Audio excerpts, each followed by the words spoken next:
रामपुर गांव में लता अपने भोले भाले बेटे गोपाल के साथ रहा करती थी। गोपाल इतना भोला था कि उसे जो कोई कुछ कह देता वह वही बात मान लिया करता, जिस वजह से वह कई बार मुसीबत में भी फंस चुका था। एक रोज लता अपने बेटे गोपाल को ढूंढ रही होती है। अरे सुखिया भाई साहब, मेरे बेटे गोपाल को कहीं देखा है क्या? कब से ढूंढ रही हूँ उसे, वो तो मिल ही नहीं रहा कहीं। अरे लता बहन, अच्छा हुआ जब आप मुझे मिल गईं। वहाँ बरगद के पेड़ के पास सब उसका मजाक बना रहे हैं, आप जाकर उसे ले आइए। कैसा मजाक? लगता है फिर मेरा भोला वाला गोपाल बेवकूफ बन गया। इधर गोपाल को गांव के लड़के परेशान कर रहे थे। गोपाल बरगद के पेड़ को धक्का दे रहा था और आसपास के लड़के उसका मजाक बना रहे थे। गोपाल, तू तो कहता है तूने माँ का दूध पिया है, और तेरी माँ ने भी तो तुझसे यही कहा था कि माँ के दूध में बहुत ताकत होती है, दुनिया की हर मुसीबत का सामना कर सकती है। नहीं नहीं, मेरी माँ ने मुझे दूध पिलाया है और देखना मैं इस पेड़ को धक्का देकर ही रहूंगा और इसकी जगह से इसे हिला दूंगा। नहीं नहीं, लगता है तेरी माँ ने तुझसे झूठ कहा है। तुझे अगर उन्होंने दूध पिलाया होता ना, तो अब तक तो तू इस पेड़ को हिला चुका होता। गांव के लड़के गोपाल का मजाक बना ही रहे होते हैं कि तभी वहां लता आती है और गोपाल को नादानियां करते हुए उसे सबके सामने एक जोरदार थप्पड़ लगाती है। माँ, आपने मुझे क्यों मारा? आपको पता भी है ये लोग मेरा मजाक बना रहे हैं, कह रहे हैं कि मैंने आपका दूध नहीं पिया है। अरे अगर मैंने आपका दूध पिया होता तो क्या ये पेड़ अपनी जगह से हिल जाता? चुप कर मूर्ख, और तुम मेरे बेटे को परेशान करना बंद करो, वरना तुम लोगों की शिकायत तुम्हारी माँ से करूंगी या तुम्हारे पिता से। और तू खड़ा होकर मेरा मुंह क्या देख रहा है? घर चल।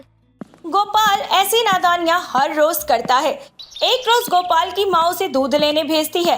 गोपाल अपने गांव में रहने वाली कलावती के पास दूध लेने पहुंचता है। कलावती काकी, 2 लीटर दूध दे दो, माँ ने कहा है कल पैसे दे देंगी। अच्छा ठीक है, चल दे बर्तन। कुछ लेकर आया भी है, ये खाली हाथ आ गया है। मुझे तो लग ही नहीं रहा है कि तू कुछ लेकर भी आया है। नहीं नहीं, सच में मैं कुछ लेकर नहीं आया हूँ। अच्छा रुक, मैं अभी घर से कुछ लेकर आती हूँ, लेकिन मुझे मेरा बर्तन लौटा देना। कलावती इतना कहकर दूध से भरी बाल्टी गोपाल के सामने रख देती है और अपने घर के अंदर बर्तन लेने जाती है। तभी गोपाल खुद से कहता है, माँ कहती है किसी का सामान नहीं लेना चाहिए, पाप लगता है।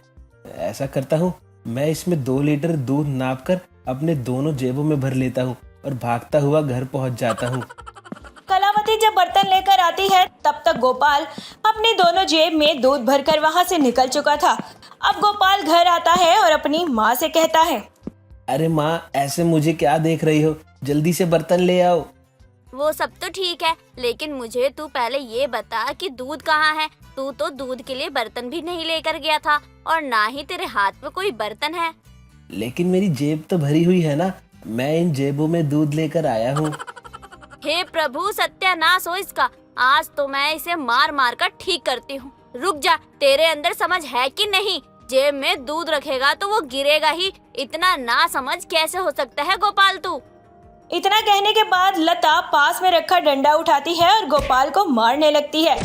अरे छोड़ दो माँ, मत मारो मुझे, मत मारो। नहीं नहीं, आज तो मैं तेरे सर से ये भोलेपन का भूत उतार कर ही रहूंगी।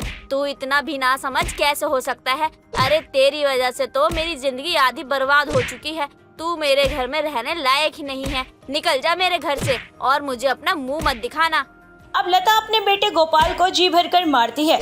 अब गोपाल भी अपनी माँ की बातें सुनकर घर छोड़कर जंगल की तरफ निकल जाता है और जंगल जाते हुए वह रास्ते में खुद से कहता है, माँ ने कहा है ना घर छोड़कर चला जा। माँ ने कहा घर छोड़कर चला जा और कभी अपना मुंह मत दिखाना।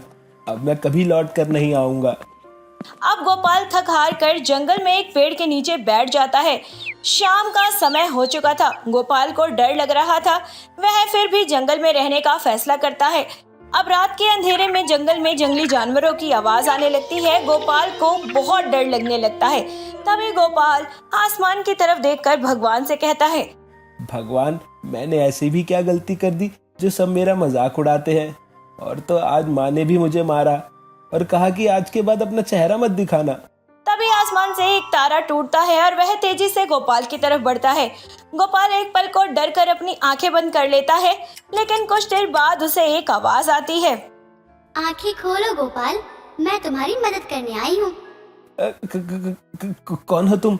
क्या तुम वही परी हो जिसका जिक्र माँ कहानियों में करती है? यानी तुम जादू कर सकती हो? और ये आपके हाथ में पंख और ये छड़ी, सचमुच आप तो बिल्कुल कहानी वाली परी लग रही हो।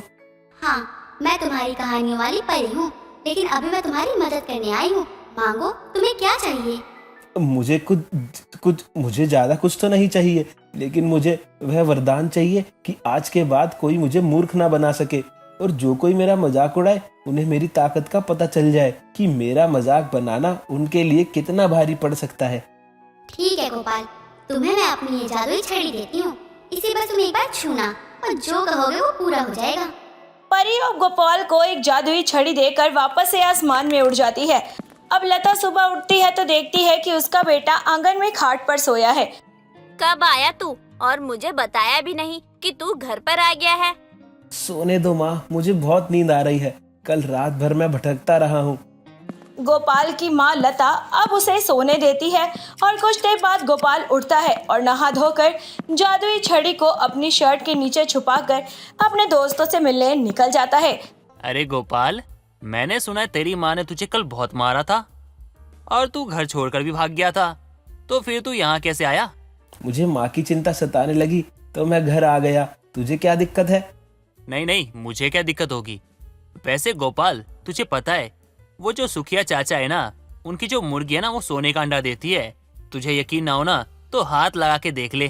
गोपाल पंकज की बात मानकर उस मुर्गी को अपनी गोद में उठाता है और मुर्गी अंडा दे देती है। अब गोपाल मुर्गी को आहिस्ते से नीचे रख देता है और अपने हाथों को खोल कर दिखाता है तो सचमुच में अंडा सोने का था। क्या मजाक कर रहा है तू? ये मुर्गी सोने का अंडा कैसे दे सकती है? अभी तो तूने कहा ये मुर्गी सोने का अंडा देती है। यह देखकर वहां मौजूद सभी लोग हैरान हो जाते हैं। तभी पंकज गोपाल से दूसरा मजाक करता है। अच्छा बच्चू, अब तू हमारे साथ मजाक करेगा? अगर ऐसी बात है ना तो आज तू उस पेड़ को हिला कर दिखा जिसको तू उस दिन हिला नहीं पाया। इतनी सी बात, अभी इस पेड़ को हिलाकर दिखाता हूँ। गोपाल जैसे ही पेड़ को छूता है और अपनी जगह से खिसक कर आगे बढ़ता है तो यह देखकर पंकज और उसके दोस्त हैरान रह जाते हैं और उन्हें शक होने लगता है कि हो ना हो गोपाल के पास जरूर कोई जादुई शक्ति है जिसका उन्हें पता लगाना होगा। अब अगले दिन गोपाल की मुलाकात फिर से पंकज से होती है और इस बार पंकज गोपाल से कहता है, ये नदी देख रहा है? एक काम कर, इस नदी में कूद जा, क्योंकि आज तक जो भी इस नदी में कूदा है ना, वो कभी वापस नहीं आया। बस इतनी सी बात, अभी ले। गोपाल जादुई छड़ी पाने के बाद लालच में इतना अंधा हो चुका था कि उसे ध्यान ही नहीं रहता कि वह अपनी छड़ी कहीं भूल आया है और वह पानी में कूदते ही डूबने लग जाता है। ऐसे ही गांव वाले गोपाल को गहरे पानी से निकालते हैं और इस हादसे में गोपाल बेहद डर जाता है। अरे क्या हरकतें कर रहा है तू? पूरे गांव में घूमकर तुझे ऐसा क्या मिल गया जो तू साबित करना चाहता है कि तू सबसे बहादुर है? अरे समझ क्यों नहीं आता कि तू ना समझ क्यों है इतना? लगता है इस जादुई छड़ी की वजह से मैं लालच में अंधा हो गया हूँ और जो वो लोग मुझे करने को कहते गए मैं भी करता गया।